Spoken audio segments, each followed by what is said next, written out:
100 000 oiseaux autour du monde ont pris leur vol pour une ronde, ronde d'amour et liberté. Pas de frontières pour l'amitié. 100 000 oiseaux à tire-d'aile, merle, corbeau, pie, tourterelle.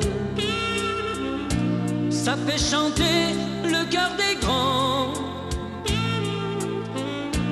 et rêver les petits enfants. Regarde au ciel, au gré du vent, il y a sûrement un oiseau blanc. Écoute un peu tout près de toi, le coucou parle au fond des bois. Dans la verdure du jardin, le pivert pique sur les pins. Les hirondelles font leur nid pour donner le jour aux petits. 100 000 oiseaux autour du monde.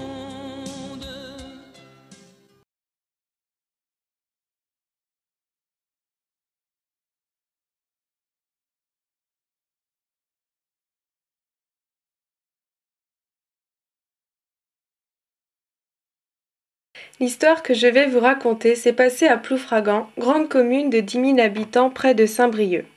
C'était par une belle journée que tout a commencé comme un conte de fées. Il neige en Bretagne en ce début d'année 2005. Ce n'est pas coutume. Tous les oiseaux ne sont pas habitués à ces rigueurs hivernales. Notre mésange, qui a déjà délimité son territoire, doit absolument chercher sa nourriture, sans arrêt, simplement pour survivre. C'est moi le roi, c'est moi le plus beau. En plus des graines de tournesol à volonté, je possède un nichoir comme château, sans oublier le bassin d'agrément.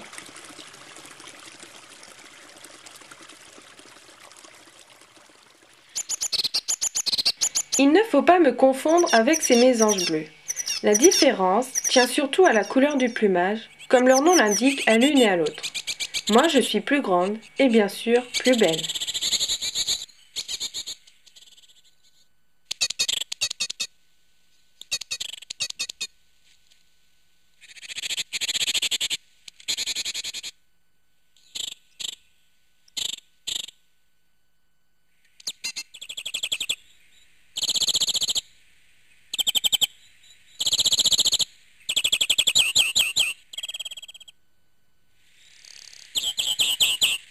Notre chat réglisse a même du mal à circuler avec ce tapis blanc et ses coussinets sont gelés. Et puis je vais rentrer au chaud, près de la cheminée, dans ma boîte à chaussures.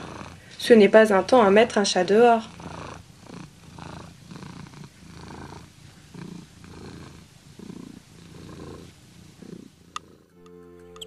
Profitons-en pour manger.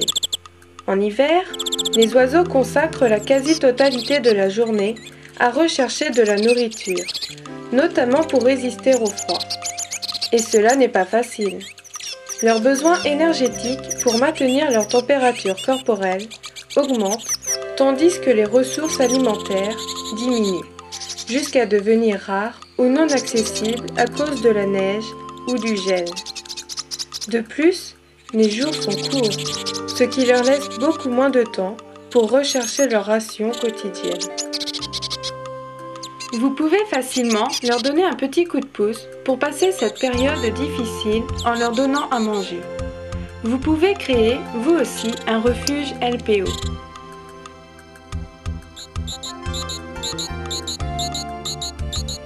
L'hiver est dur pour les passereaux.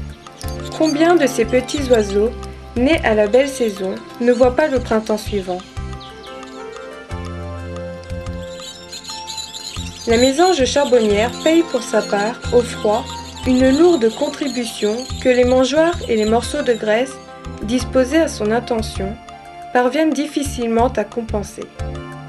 Certains voient dans cette décimation une loi injuste et cruelle, d'autres une sélection naturelle indispensable au maintien de l'espèce. À défaut de pouvoir efficacement modifier le cours des choses, force est de s'y résigner.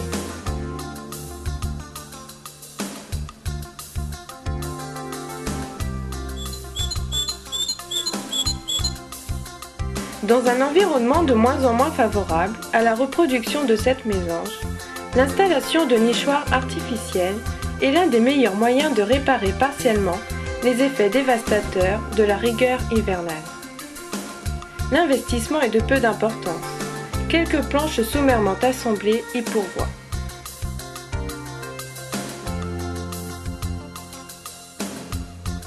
Le moyen le plus rapide et le plus simple pour observer les oiseaux est de leur donner de la nourriture durant l'hiver.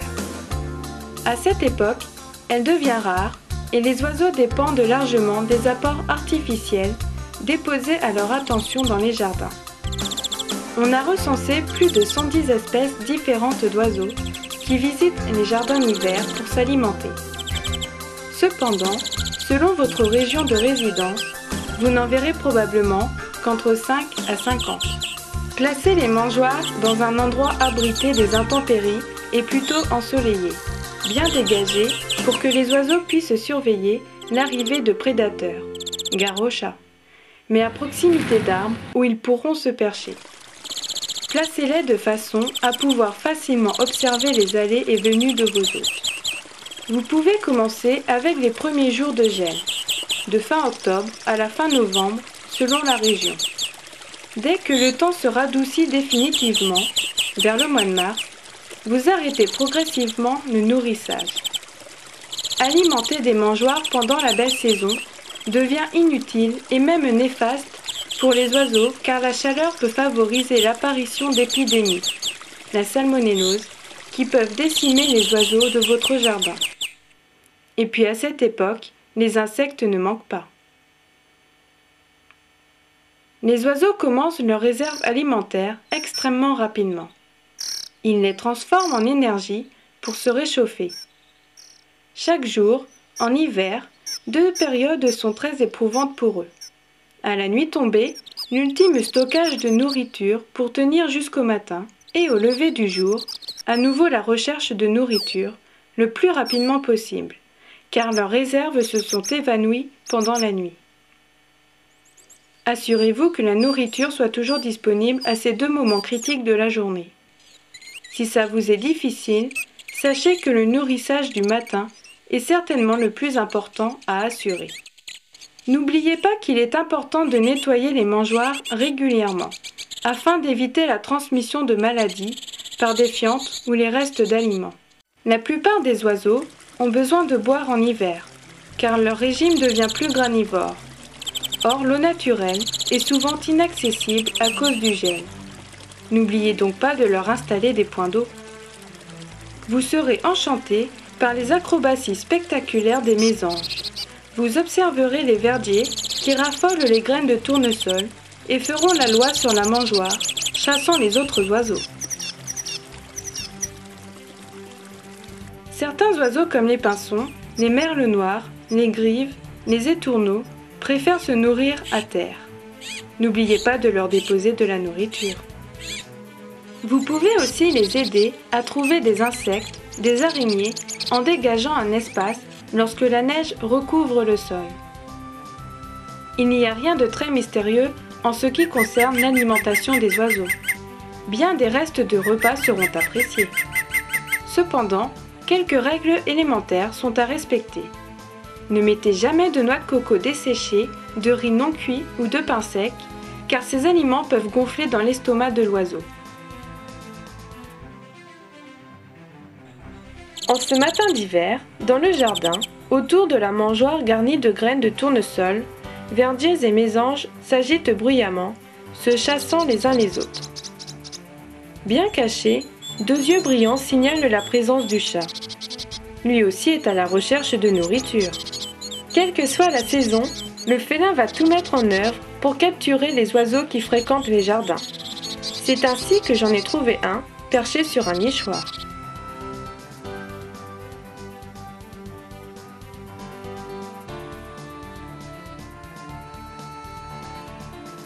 C'est la plus grande des mésanges d'Europe.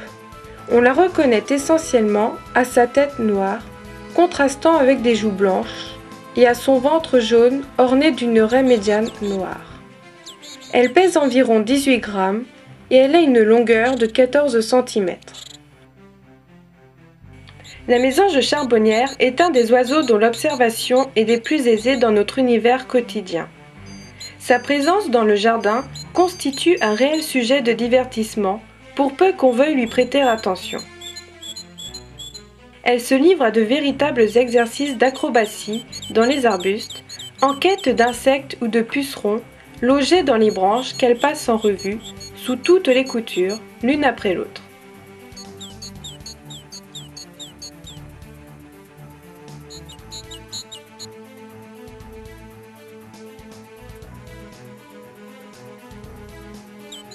Nous sommes maintenant à Ploua, à une bonne trentaine de kilomètres de Ploufragan, pour visiter cette mangeoire.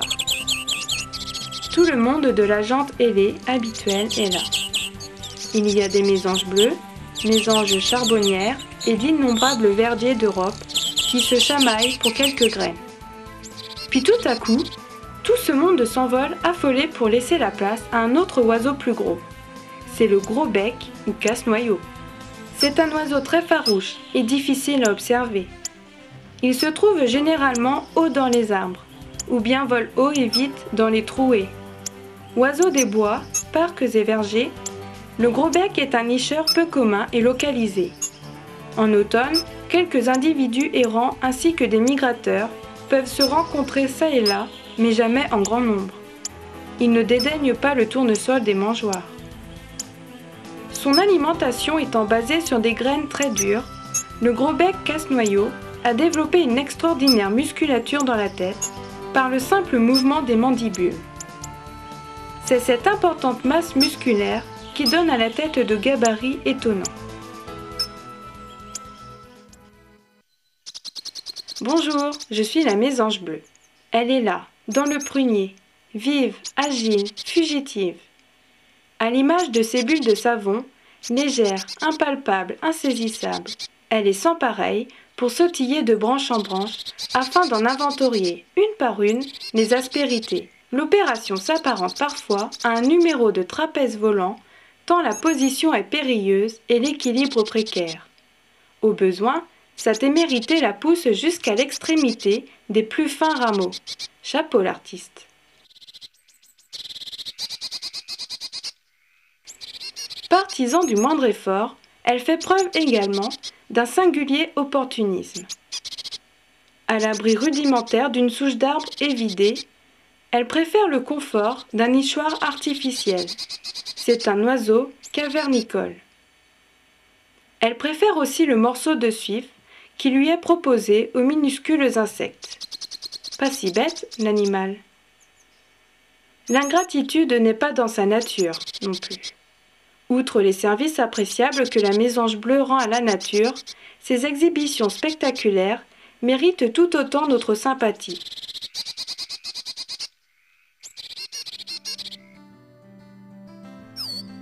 Cette mésange noire est la plus petite de nos mésanges.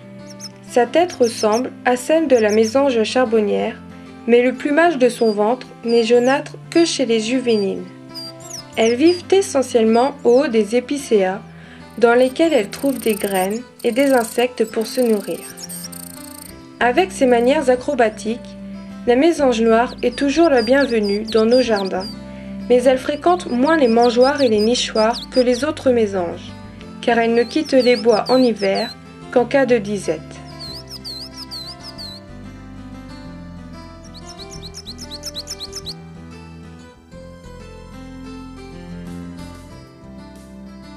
Tiens, encore un nouveau.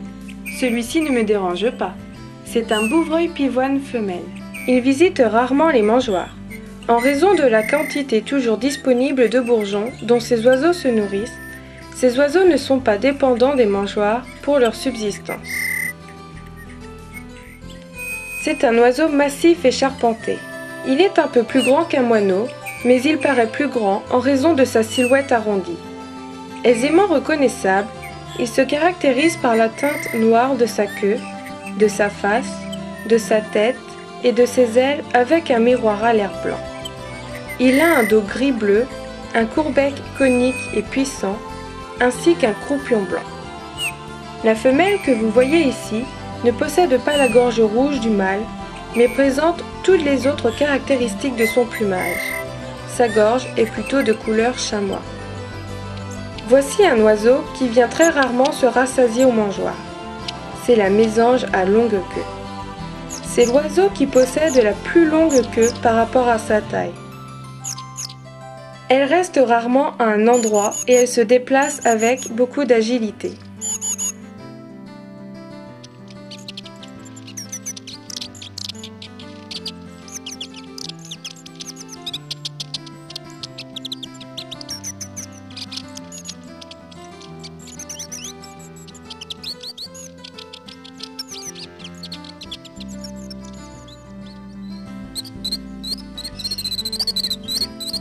Également assez rare, la mésange huppée. Cette élégante mésange est nettement plus petite qu'une mésange charbonnière. Elle est facilement reconnaissable grâce à sa huppe érectile striée de noir et blanc qui se dresse au sommet de sa tête. Espèce présente dans les forêts de résineux et dans les petits îlots de conifères au milieu des bois de feuillus dans lesquels elle peut s'aventurer à quelques centaines de mètres.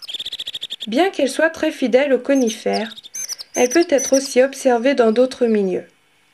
Moins sociables que les autres, les mésanges huppées visitent plus rarement les sites de nourrissage et sont donc peu nombreuses autour des mangeoires en comparaison avec les mésanges bleues et charbonnières. Les mésanges huppées apprécient les boules de graisse, les graines de chanvre et de tournesol, les noix, les noisettes et les cacahuètes.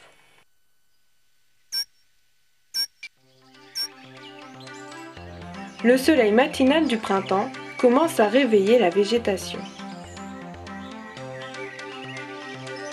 La saison de reproduction, qui peut durer plusieurs semaines chez les oiseaux, commence par la création d'un territoire. Celui-ci doit accueillir le nid et subvenir aux besoins alimentaires de toute la famille. La création de ce territoire s'avère d'autant plus indispensable lorsque les ressources sont limitées. Sa taille va donc dépendre de l'abondance et de la répartition de ses ressources. Dès la fin de l'hiver et jusqu'au cœur de l'été, les chants des oiseaux résonnent de tous côtés. Chacun y va de sa ritournelle, répétée inlassablement des milliers de fois par jour. Véritable musique, avec des mélodies, des refrains, des variations ou simple répétition monotone de 2 ou 3 notes, cela n'a pas d'importance. Seul compte le fait qu'une espèce ait son chant propre, délivrant son message à tous les membres de la famille.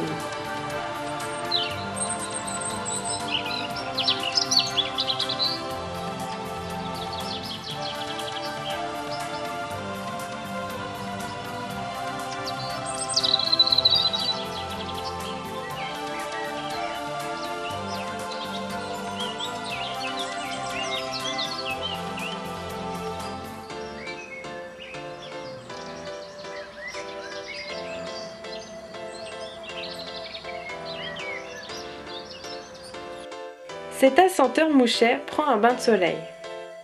Que c'est agréable de se réchauffer.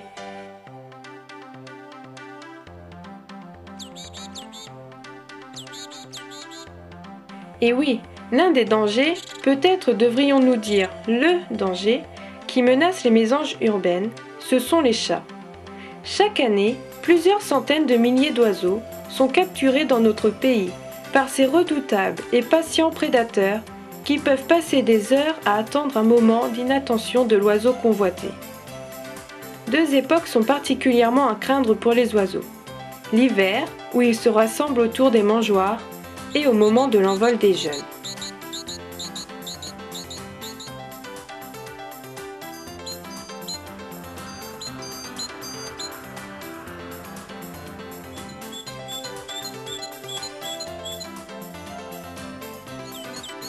Cette mésange hésite. Elle part et revient. Pourtant, je dois y aller. Toujours personne dans le coin. Je sais qu'ils ne sont jamais loin. À l'intérieur de cette petite maison, il y a une belle récompense. Du saindoux à volonté.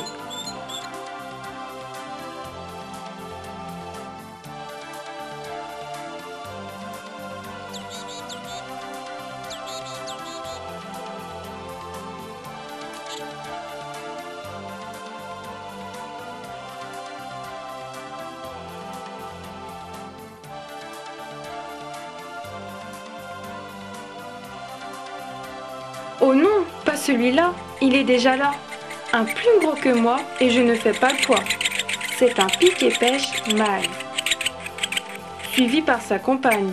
La femelle n'a pas cette nuque rouge que possède le mâle.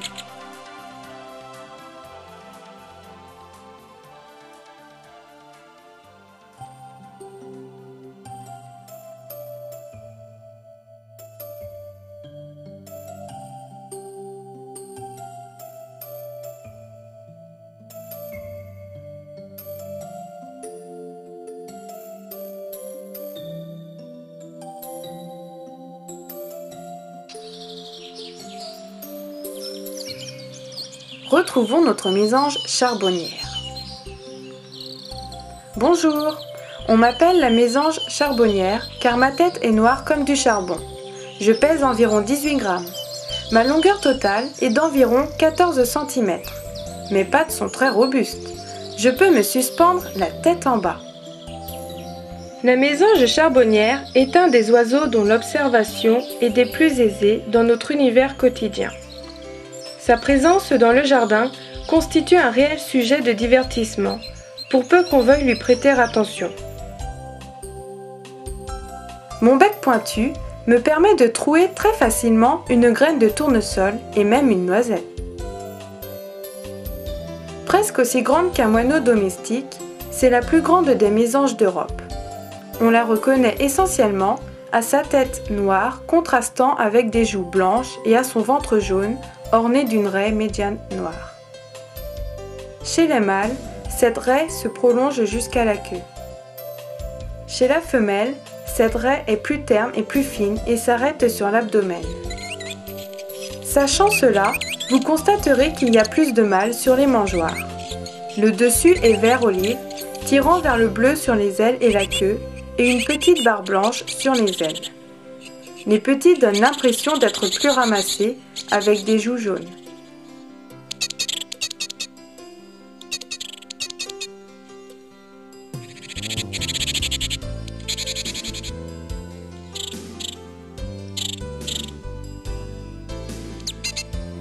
Je mange surtout des insectes, des larves, des chenilles, des pucerons, des coléoptères, des petits papillons, des sauterelles, des mille-pattes et aussi des araignées, des vers de terre, des mollusques. Je consomme mon poids d'insectes chaque jour, soit 18 grammes.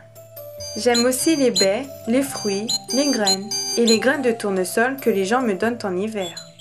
En Angleterre, des mésanges ont découvert qu'il était facile d'ouvrir les capsules d'aluminium qui ferment les bouteilles de lait que les livreurs déposent devant les portes des maisons chaque matin. Toutes les autres mésanges de la région ont très vite appris le truc pour pouvoir manger la crème qui se trouve sur le lait. On a dû modifier le système de fermeture des bouteilles. Ce bel oiseau chante 25 cris différents, se contentant le plus souvent de répéter 2 ou 3 notes claires et nettes, ce qui déroute souvent l'observateur.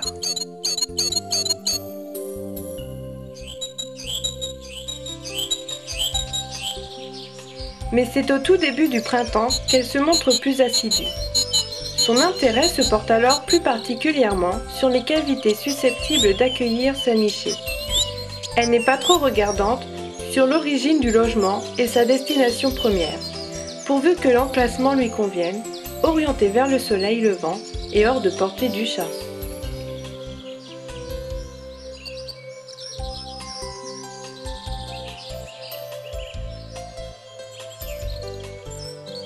Même la boîte aux lettres, provisoirement délaissée et oubliée du facteur, fera parfaitement l'affaire. Au cours de l'automne déjà, des mésanges inspectent des cavités. À mi-février, ces examens se font plus fréquents, car les derniers couples achèvent de se former ou resserrent leur union. Le mâle attire la femelle vers un trou par ses vols répétés. Il y pénètre et picote le bord de l'orifice, tant de l'intérieur que de l'extérieur.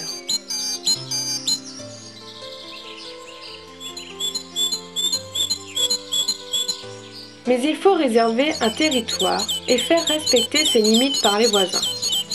À tout moment, le mâle doit s'avancer face à un intrus, s'affirmer par ses chants et ses cris irrités. Les deux s'affrontent en se dressant de toute leur hauteur, tournent la tête de gauche et de droite, exhibent en guise de drapeau leurs joues blanches et la raie noire ventrale. Cette parade d'intimidation suffit souvent à éviter la bataille. Vous allez assister à la vie d'un couple de mésanges charbonnières à l'intérieur de son nichoir. Le choix du nid arrêté, la femelle aménage celui-ci, tantôt seule, tantôt aidée du mâle, en le tapissant de menues racines, de tiges et de brindilles, puis d'un épais matelas de mousse et, enfin d'une couche douillette de poils, de crin ou de laine, éventuellement de plumes. La mésange construit son nid à l'intérieur d'une cavité ou d'un nichoir artificiel comme celui-ci.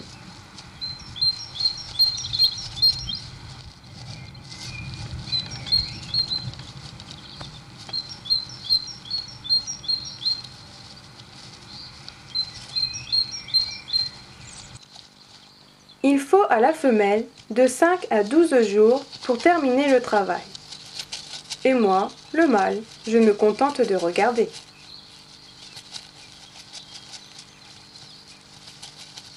Dès que le nid est terminé, en avril, l'accouplement a lieu et la femelle commence à pondre.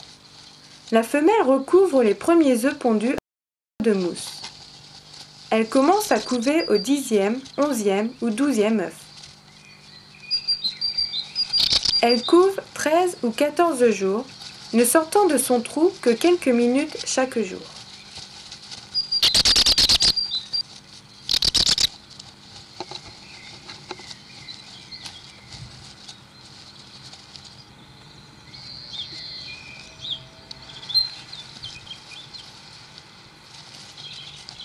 Elle pond un œuf chaque matin en moyenne pendant 10 jours. Au total, sa ponte finit par être plus lourde qu'elle. Poids 16 à 21 grammes.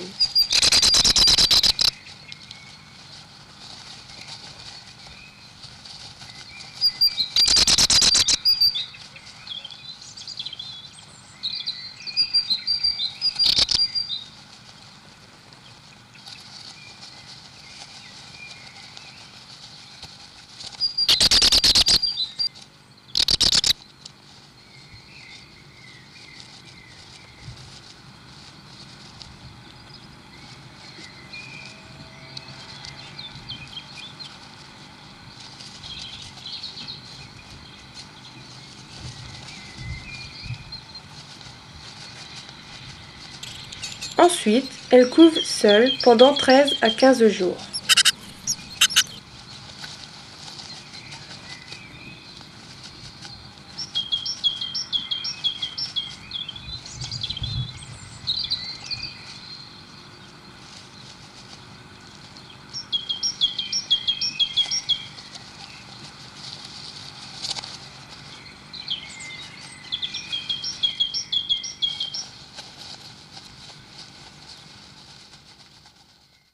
Les deux premiers sont nés, les plus courageux.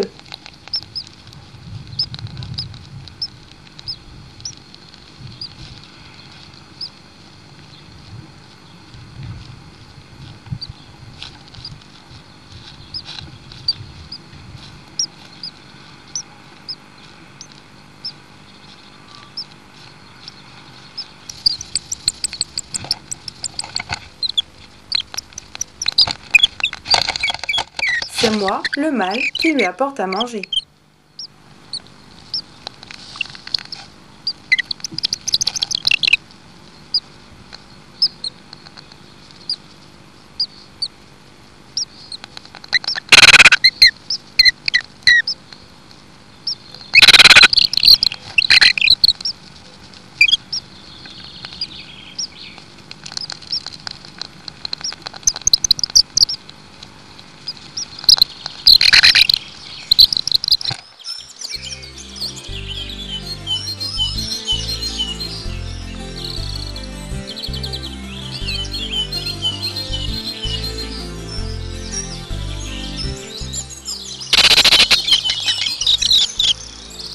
La femelle va rester encore quelques jours pour les réchauffer.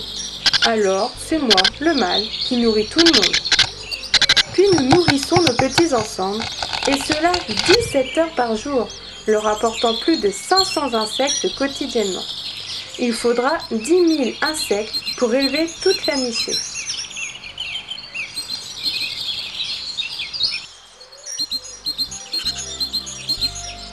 Les 7 petits sont aveugles et sans plumes. Ils réclament déjà leur nourriture.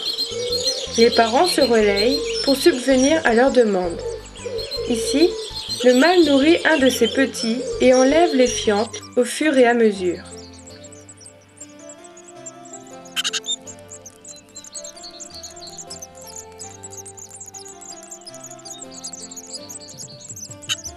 Elle essaye de faire peur à la caméra, mais elle va vite s'arrêter.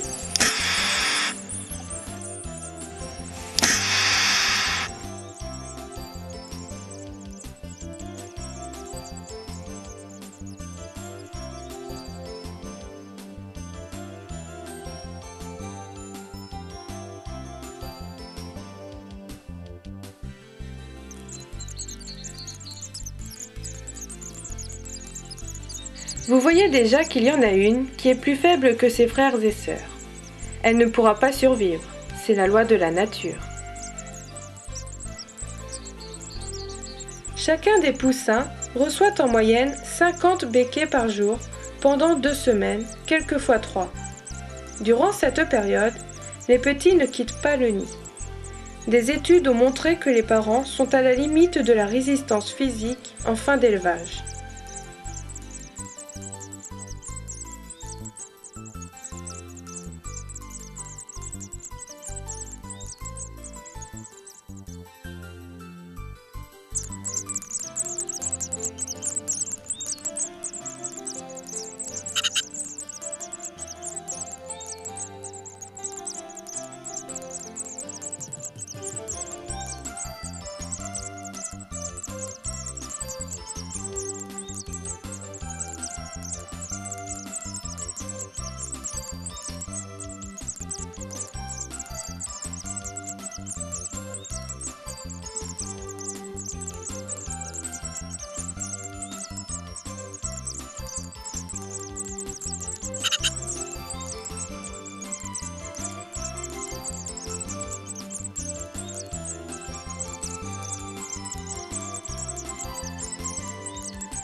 Ici, la femelle est en train de l'arranger pour la nuit.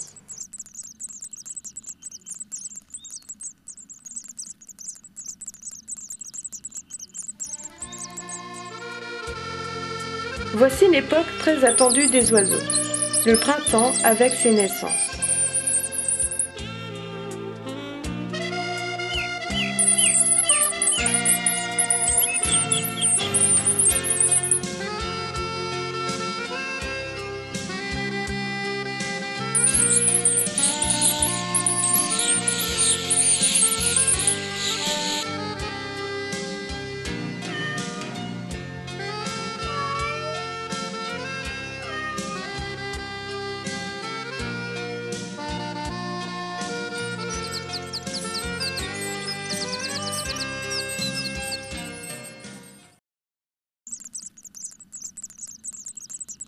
Dans le nichoir, la vie continue au fil des jours.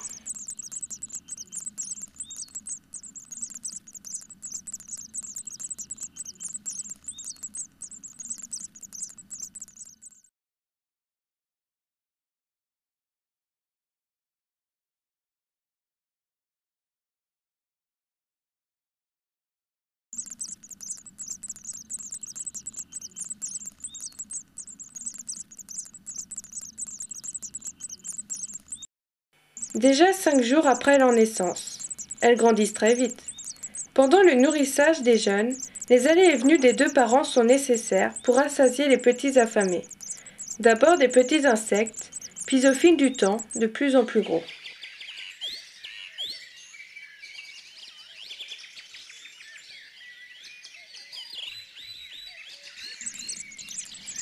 Au moment où les besoins alimentaires des jeunes sont les plus importants, les parents effectuent environ 1000 nourrissages par jour, soit 25 à 50 navettes par heure. Malgré cette intense activité, ils éprouvent parfois des difficultés à alimenter correctement tous les poussins. Dans les grandes nichées, les jeunes pèsent moins lourd que dans les petites couvées. Ils ont par conséquent moins de chances de survivre une fois envolés. Les yeux commencent à s'ouvrir à la vie et le plumage apparaît.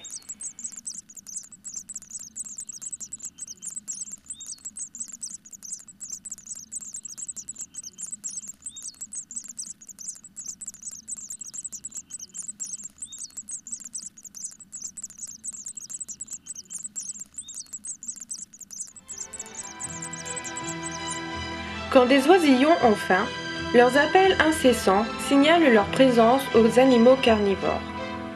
Parmi ceux-ci, le chat domestique est le plus redoutable. Mais rassurez-vous, les mésanges sont très méfiants.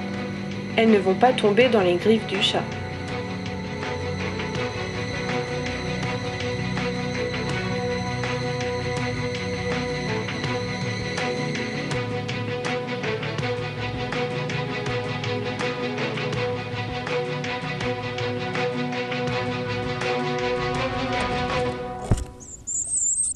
Déjà 6 jours après leur naissance, elles grandissent très vite.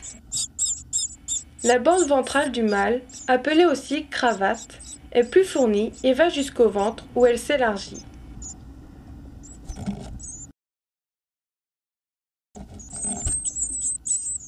« 8 jours déjà, vous comprenez maintenant pourquoi le nichoir est toujours propre.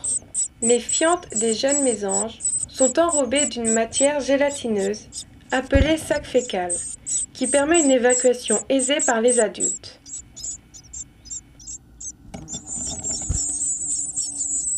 Tandis que la femelle est reconnaissable à l'étroitesse de la bande noire qui court de sa gorge au milieu de sa poitrine. Elle va attraper un insecte qui s'est égaré à l'intérieur du nichoir.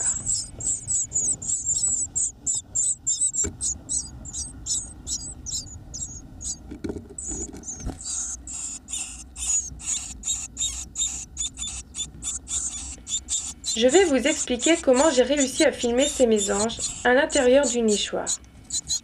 Sur un côté, je peux l'ouvrir. Il y a également une vitre pour les rassurer et les empêcher de tomber. Je les ai filmés pendant 1 heure tous les 3 jours en moyenne et je n'ai gardé que quelques passages. Bien sûr, je laisse la porte fermée quand je ne les filme pas. Petit rappel, diamètre d'entrée 3 à 3,2 cm et orienté à l'est. 8 jours déjà. Les mésanges pondent de nombreux œufs, mais subissent en contrepartie une mortalité élevée. En moyenne, un adulte sur 2 survit d'une année à l'autre, et seulement 15% des jeunes mésanges se reproduiront un jour. Les parents n'arrêtent pas leur va-et-vient. Heureusement que la famille ne compte que 6 becs à nourrir.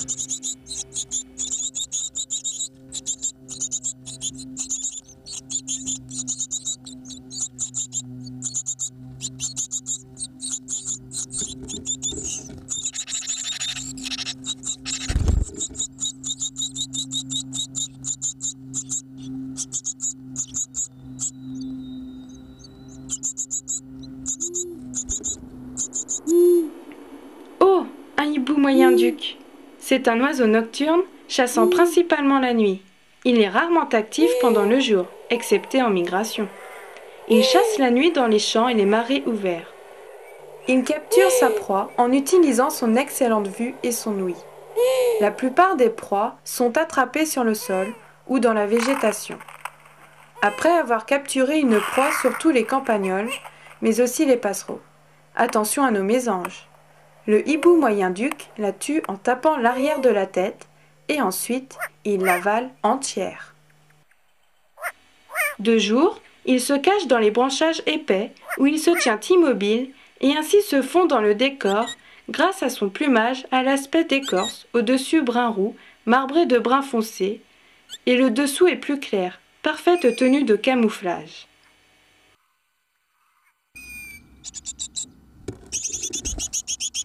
« 13 jours. Elles élèvent en général 2 couvées annuelles. La première fin avril ou début mai, la seconde en juin.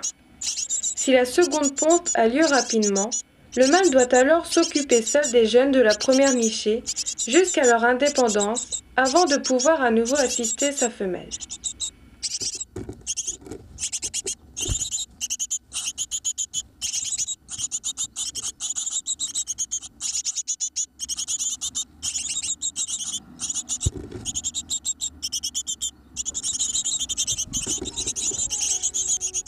« 14 jours.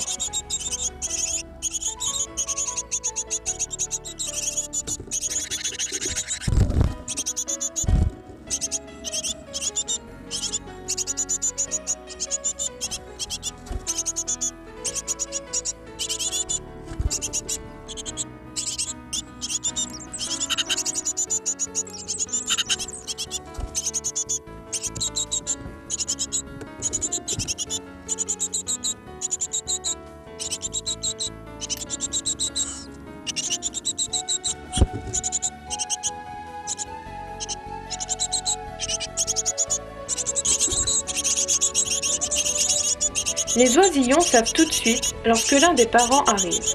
Ils piaillent pour réclamer de la nourriture. Elles sont presque agressées.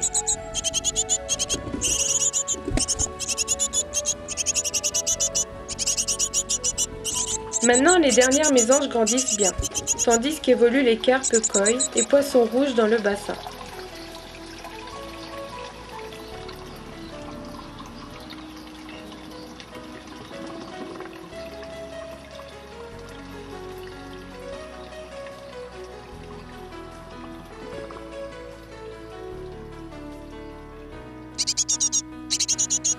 « 15 jours. Bientôt le grand jour de l'envol arrive. Voici une image insolite. Le plus débrouillard essaie de sortir, mais il se cogne toujours contre la vitre.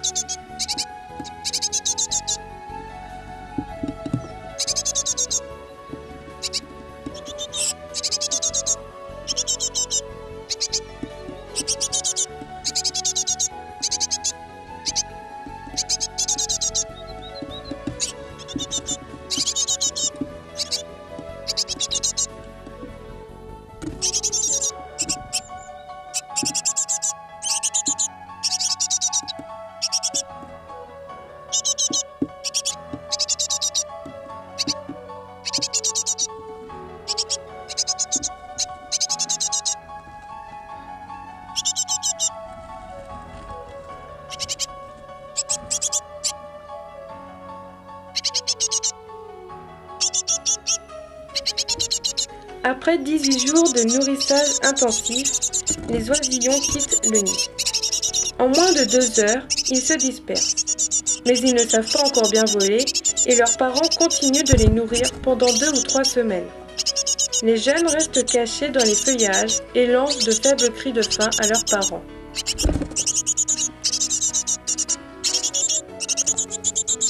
Petit rappel, diamètre d'entrée 3 cm et orienté à l'est.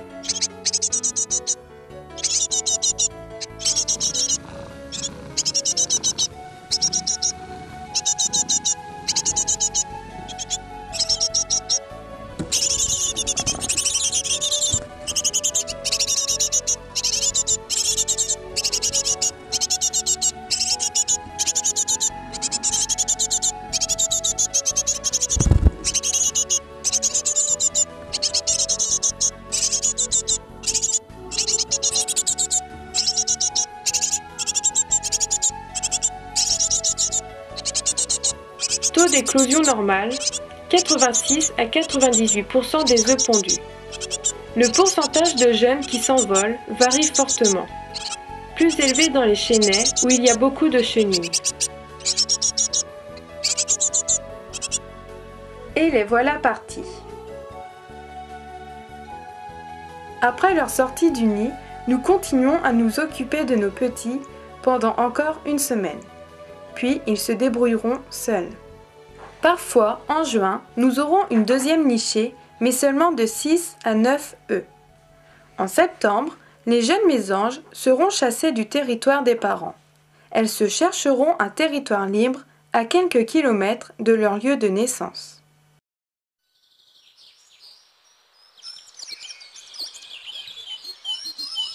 La nourriture en majorité des greniers verts est alors prise volontiers à terre. Au printemps, le régime devenant insectivore, la charbonnière se tient davantage dans les arbres dont elle explore les menues branches. La mésange charbonnière est peut-être la mieux connue car la plus opportuniste et donc la plus proche de l'homme. Elle est capable de taper au carreau avec insistance quand le nourrissage tarde un peu. Combien de fois son nid n'a-t-il pas été trouvé dans une boîte à lettres et préservé avec bonhomie car la mésange charbonnière fait partie de ces animaux que l'homme tolère volontiers près de lui et pour lesquels il est prêt à consentir de menus sacrifices. Petit rappel, la mésange charbonnière appartient aux espèces protégées.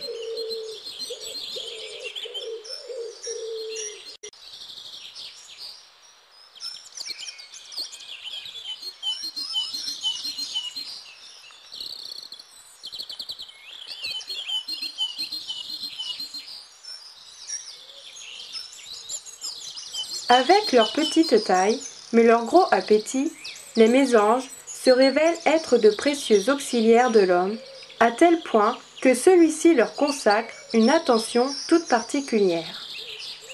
Soucieux de préserver l'espèce, voire de l'aider à se reproduire, certains pays n'ont pas hésité à mettre en place de véritables programmes de protection.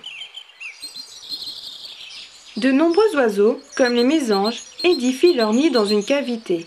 Arbre creux, trou dans un édifice ou sous un toit, boîte à lettres, vieille pompe à eau.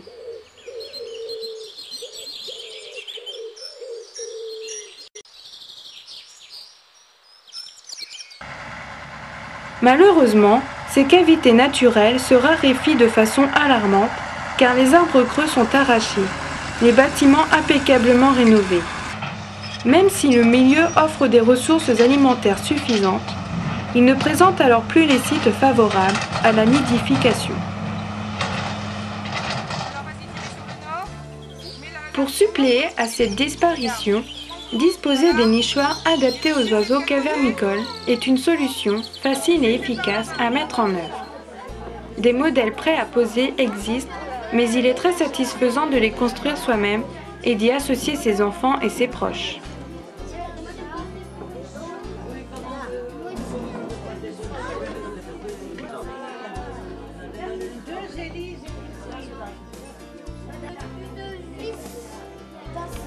Toutes les conditions de confort et de sécurité pour que les oiseaux réussissent leur nichée doivent être réunies.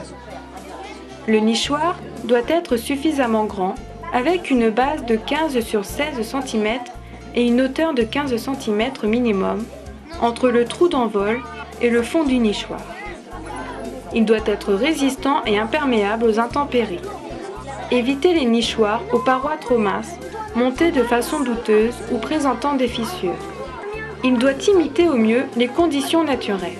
L'intérieur est laissé brut, non traité et non raboté pour que les oiseaux puissent sortir en s'accrochant aux rugosités du bois. L'extérieur est de couleur neutre, le mieux étant de le laisser se patiner ou de le recouvrir d'écorce. Chaque espèce possédant des exigences particulières, le nichoir doit être adapté à l'oiseau que vous souhaitez accueillir. Par exemple, trou d'envol pour une mésange bleue, 28 mm, mésange charbonnière, 30 mm. Mais on peut réaliser un trou de 30 mm pour les mésanges bleues et charbonnières, c'est plus simple. Le nichoir ne doit pas être placé en plein soleil ou à l'ombre complète. Le trou d'envol doit être à l'opposé des vents dominants et le nichoir légèrement penché vers l'avant pour protéger les oiseaux des intempéries.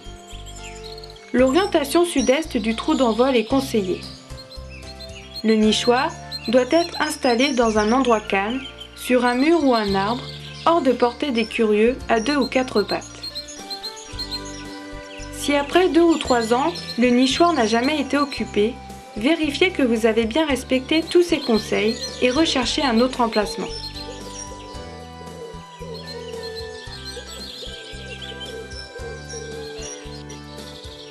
Vous pouvez placer votre nichoir dès l'automne ou au début de l'hiver, car certains oiseaux, comme les mésanges, recherchent très tôt les sites favorables et d'autres, comme le troglodyte mignon, y dorment parfois en hiver. La plupart des oiseaux défendent leur territoire contre les intrus de la même espèce.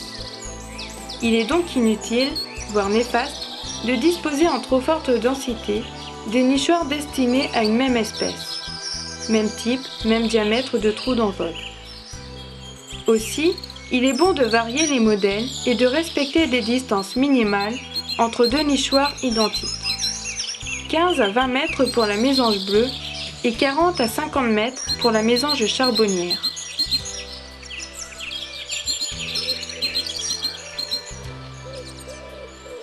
La vie n'est pas facile, même entre oiseaux. Il se livre un combat perpétuel.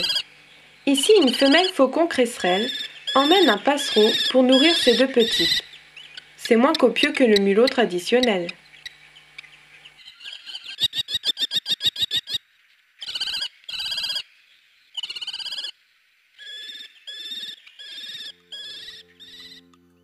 Il y a encore d'autres prédateurs que doivent redouter les mésanges. L'épervier d'Europe est aussi redoutable et la vue de ce rapace déclenche une série d'alarmes sonores très aiguës, caractéristiques chez les mésanges. Il faut aussi se méfier de la pie bavarde et du jet des chênes qui mangent les œufs et les oisillons.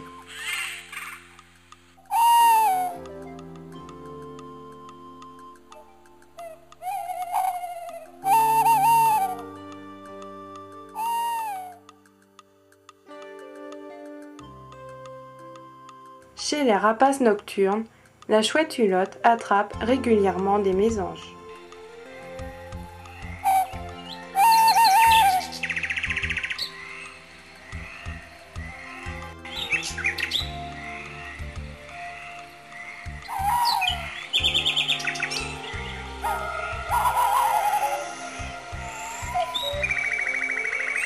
Voici une pelote de réjection.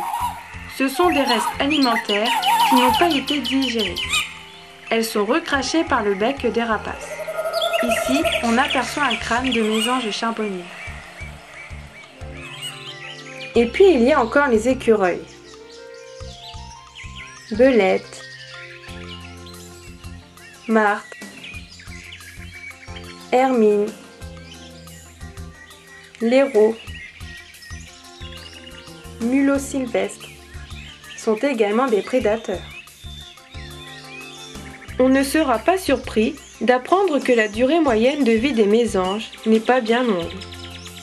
On a démontré que 87% des mésanges charbonnières n'atteignent pas l'âge de 1 an et que par la suite, 49% des adultes meurent chaque année.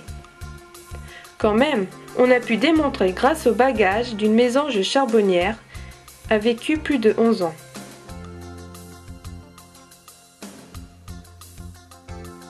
Les résultats obtenus grâce au bagueur sur plus de 50 stations de bagage et au compteur d'oiseaux sur plus de 1500 points d'écoute permettent un traitement statistique fiable pour un grand nombre d'espèces. Ainsi, pour les mésanges, l'analyse des données enregistrées de 1989 à 2001 permet de dire que certaines espèces sont dans une situation inquiétante.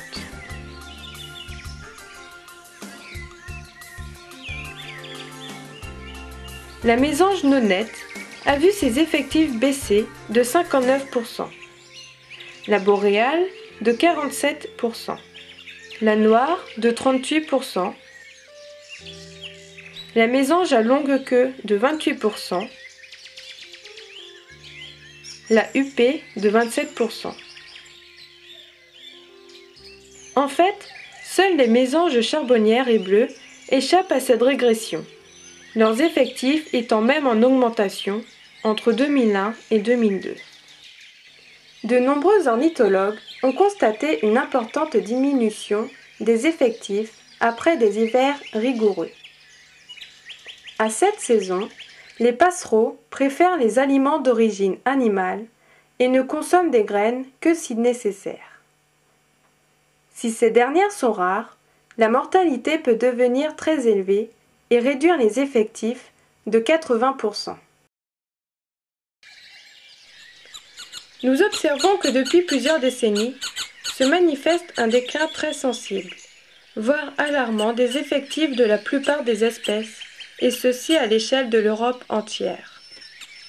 Il est maintenant établi que cette diminution est en moyenne de l'ordre de 1,5% chaque année pour l'ensemble des passereaux.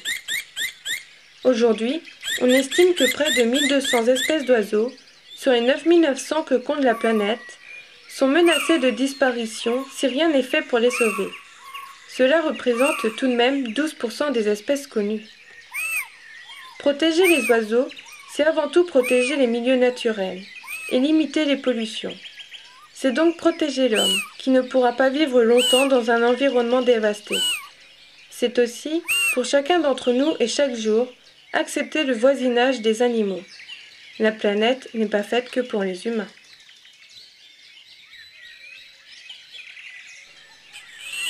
Peut-on prétendre aujourd'hui pérenniser leur vie sans songer à protéger le milieu dans lequel évolue l'homme, l'animal et le végétal? Et quand bien même la disparition de l'oiseau ne signerait pas la mort de l'homme, quelle tristesse serait une planète sans l'envol et le chant de ces petits êtres dansant leur ronde autour du monde. À cet égard, nous serions bien inspirés de ne pas utiliser, de façon inconsidérée, pesticides et insecticides, tuant les alliés naturels du jardinier, d'autant plus qu'au cours des 50 dernières années, l'intensification de l'agriculture et l'urbanisation ont déjà considérablement réduit le capital de nature sauvage et avec elle de véritables garde-manger dans lesquels les oiseaux puisent leur nourriture. Il y a le vent qui bat, sa pleine mesure, l'orage qui joue, le ciel en folie, la pluie qui s'accorde, onde froide et dure, et la mer qui roule, une symphonie. Enjeu ou défi, pour enfants du monde, tant de non-silence, air de liberté, au creux de nos mains, la prière gronde, gardez-nous la terre, laissez-nous rêver, à perte de vide, ou malgré nature, intensivement, cailloux bien saignés, forêts en sursis, fleuves en souillure, rivages vendus, montagnes violées. Il y a le vent qui bat, sa pleine mesure, l'orage qui joue, le ciel en folie, la pluie qui s'accorde, ondes froides et dures, et la mer qui roule, une symphonie. Enjeu ou défi, pour enfants du monde, tant de non-silence, air de liberté, au creux de nos mains, la prière gronde, gardez-nous la terre, laissez-nous rêver, à bout de lumière et d'envie de croire, musique des rires et rires figés, images, violences, absurdes et noires, idéal, business, passion, monnaie. Il y a le vent qui bat, sa pleine mesure, l'orage qui joue, le ciel en folie, la pluie qui s'accorde, ondes froides et dures, et la mer qui roule, une symphonie. Enjeu ou défi, pour enfants du monde, tant de non-silence, air de liberté, au creux de nos mains, la prière gronde, gardez-nous la terre, laissez-nous rêver, à contre-raison, et le vague alarme, chant de la bêtise, peuple sacrifié, pour Dieu ou pour rien, héritage en flamme, présent mirador, destin barbelé. Le vent qui bat, sa pleine mesure, l'orage qui joue, le ciel en folie, la pluie qui s'accorde, ondes froides et dures, et la mer qui roule, une symphonie. Enjeu ou défi, pour enfants du monde, tant de non-silence, air de liberté, au creux de nos mains, la prière gronde, gardez-nous la terre, laissez-nous rêver au nom de la vie, pour le mieux de l'homme. Croisade, mensonge, trafic, vérité, plastique ou béton, pétrole ou atome, pour un seul bonheur, le mythe progresse. Le vent qui bat sa pleine mesure, l'orage qui joue, le ciel en folie, la pluie qui s'accorde, on de froid vécu, et la mer qui roule d'une symphonie. Enjeu ou défi, pour enfants du monde, dans de nos silences, air de liberté, au creux de nos mains, la prière gronde, gardez-nous la terre, laissez-nous rêver, à force d'élan, de fêtes promises, horizon patience, phare volonté, voile plein soleil, pour ce grande brise, 2000 ans sagesse, ou néant pointé. La la la la la la la la la la la la la la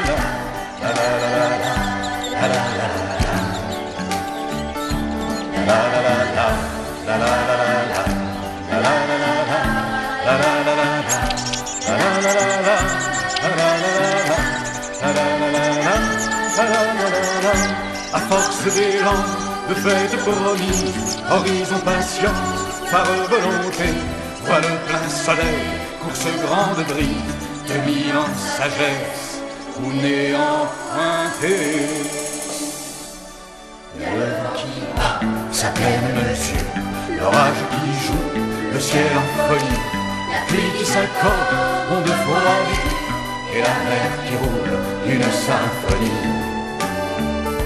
Enjeu, défi, pour enfants du monde, dans de nos silences, air de liberté, au creux de nos mains, la prière gronde, gardez-nous la terre, laissez-nous chanter.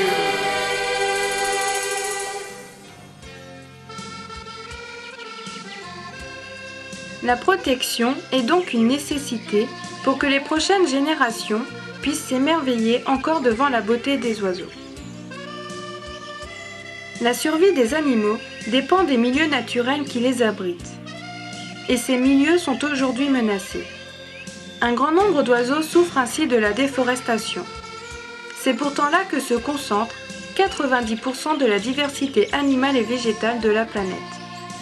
Partout dans le monde, les haies rasées pour agrandir les champs, les marais asséchés, les forêts coupées pour le commerce du bois ou les steppes transformées en champs de blé ou de maïs sont autant de sites dévastés, avec chaque fois tout un cortège d'espèces mises en péril.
Cent mille oiseaux autour du monde ont pris leur vol pour une ronde, ronde d'amour et liberté. Pas de frontières pour l'amitié. 100 000 oiseaux attirent d'elle, merle, corbeau, mille tourterelles. Ça fait chanter le cœur des grands et rêver les petits enfants. Regarde au ciel, au gré du vent, il y a sûrement un oiseau blanc écoute un peu tout près de toi, ce coucou part au fond. C'est avec un grand plaisir que j'adresse mes remerciements aux nombreuses personnes qui ont participé, directement ou indirectement, à l'élaboration de ce film. Et puis si vous voulez me rejoindre sur Internet, tapez la phrase magique « Vivre avec les oiseaux ». Vous pourrez encore rêver. 100 000 oiseaux autour du monde ont pris leur vol pour une ronde, ronde d'amour et liberté. Pas de frontières pour l'amitié. 100 000 oiseaux comme dans un rêve. C'est comme un espoir qui se lève, bruissement d'ailes à l'infini, qui nous fait dire c'est beau la vie. Le rouge-gorge gonfle ses plumes, le hibou chante sous la lune, les aigles d'or tournent en rond dans le soleil vers l'horizon. Moineaux des champs, pigeons des villes, vivre longtemps n'est pas facile. Et si l'on veut vous écouter, il nous faudra vous protéger. 100 000 oiseaux autour du monde ont pris leur vol pour une ronde, ronde d'amour et liberté. Pas de frontières pour l'amitié. 100 000 oiseaux dans les nuages, toutes couleurs et tout plumage. C'est un arc-en-ciel, un cadeau. Rien n'est plus tendre, rien n'est plus beau.